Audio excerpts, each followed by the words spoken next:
মুসলমান, হিন্দু ভাইদেরকে ওরা শুট করতো, হিন্দু টের পাইলে গুলি। তো এক বাঙালি মুসলমানকে ধরে পাকিস্তানি মিলিটারি জিজ্ঞেস করতেছে, কালেমা বল, মুসলমান নাকি হিন্দু? কয় আমি মুসলমান। কয় তাহলে কালেমা বল, সালে কালেমা বাতা।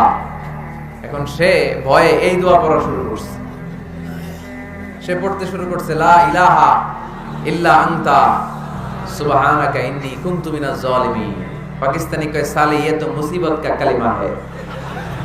মানে বাঙালি এটা তো মুসিবতে বললে পড়ে, বাঙালি কয় হাম তো ভি মুসিবত মে হ্যায়, আমিও তো মুসিবতেই আছি। তুমি বন্দুক মাথার মধ্যে ধরে আমার কালিমা জিজ্ঞেস করতেছো, আমার কি আর হুশ জ্ঞান আছে? আমি কি পড়তেছি আমি নিজেই জানি না। তাহলে এটা হচ্ছে মুসিবত কা দোয়া, মুসিবত কা কালিমা। বিপদে পড়লেই পড়বে, শুধু এমন না যে তুফান ছুটলে